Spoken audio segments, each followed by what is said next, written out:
মাওলানা আজহারিকে নিয়ে আমি যে পোস্টটা করছিলাম যে উনার যে ভিসা হইছে এটা ভাই নিউজটা সত্যি নিউজ।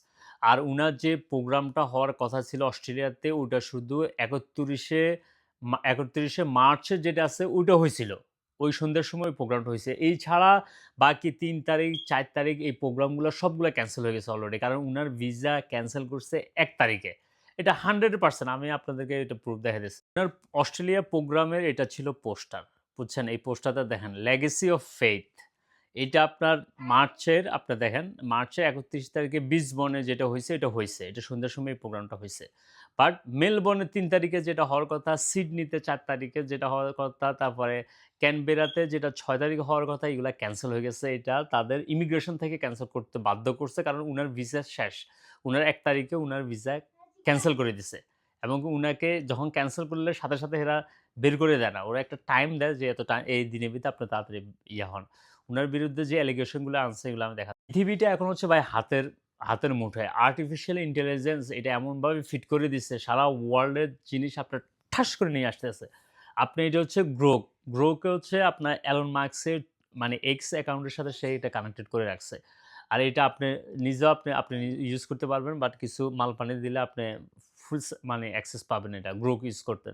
এই Grok এর ভিতরে জাস্ট আপনার এই যে ওদের পোস্টারটা আমি ছেড়ে দিছি। দিয়ে বলছি যে, "এটা চেক কর। করে আমারে জানা এই প্রোগ্রামটা কি হইছে কিনা। দেখেন Grok এ কি আনছে।" এইটা একদম আপনি নিজেও ভেরিফাই করতে পারবেন ইনফরমেশন গুলা। যে বলছে বিসবনে যে প্রোগ্রামটা ছিল ৩১ মার্চ ওইটা হইছে। ওইটাতে উনি সন্ধ্যা ৬টা থেকে ৯টা পর্যন্ত ওই প্রোগ্রামটা হইছিল।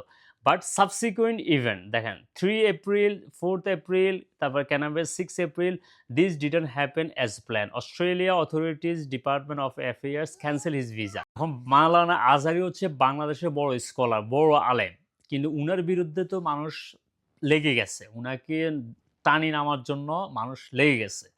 এখন এই যে জুরিস্টদের বিভিন্ন সংগঠনগুলো আছে, এগুলা ওয়ার্লড ওয়াইড খুব অ্যাক্টিভ। বুঝছেন? আপনি বাংলাদেশের যেকোনো চিপা থেকে যদি তাদের সাথে কনট্যাক্ট করতে চান, তারা আপনাদের সাথে কনট্যাক্ট করবে। এমনকি তারা এই মানে এদেরকে দমানোর জন্য যা করার দরকার সবকিছু করার জন্য তারা সাপোর্ট দিবে। এটা তারা করবে 100%।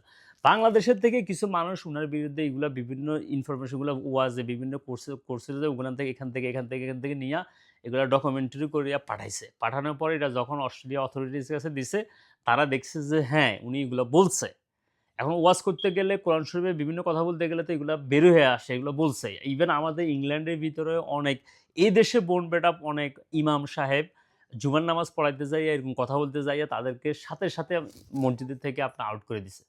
আমাদের কাজ হচ্ছে ধরেন আমারে আলহামদুলিল্লাহ সোশ্যাল মিডিয়াতে Facebook এ, TikTok এ, YouTube এ অনেক মানুষ আমাদেরকে ফলো করে। আমরা তো আপনাদেরকে ভুল জিনিস ইনফরমেশন আনি দিতে পারি না। যেটা সত্য সেটা আপনাদের কাছে খারাপ লাগলো, আমার কাছে কষ্ট লাগলো, আমরা এটা পোস্ট করতে হবে। মানুষের দরকার হচ্ছে ইনফরমেশন জানা। এখন আমরা একটা পোস্ট করছি হয়তো এই জিনিসটা আপনার কাছে এখনো আসে নাই অথবা বাংলাদেশের কোনো যে নিউজ পেপার আপনারা ফলো করেন এগুলো হয়তো এখনো লেখে নাই। অথবা এইসব কারণে হয়তো আপনারা মনে করতেছেন যে না এটা হয়তো মিথ্যা হইতে পারে। না, এটা চেক করার জন্য বিভিন্ন ওয়ে আছে যেগুলো হয়তো আপনারা ইউজ করেন না বাট এগুলো আমরা ইউজ করে আমরা ইনফরমেশন গুলো পেয়ে যাই। সো আপনারা ভুল বুঝে খামাখা এসে আমারে গালাগালি করেন যে ভাই আপনি ভুল নিউজ দেন, আপনারা অনেকদিন থেকে ফলো করি বাট আপনি এভাবে নিউজটা ছড়ানো ঠিক হয় নাই। উনি যে স্ট্যাটাস দিছে উনি স্ট্যাটাসটা ভালোমতো এনালাইসিস করবেন। উনি বলছে যে আমি প্রোগ্রাম করতে আসছি, আমি একটা করে ফেলাইছি অলরেডি। ওটা এভাবে বুঝা যাইতেছে। বাট বাকিগুলা যে উনি করবে এইগুলা তো উনি লেখে নাই। আর উনি কি বলছে যে, "না আমার ভিসা ক্যানসেল হয় নাই।"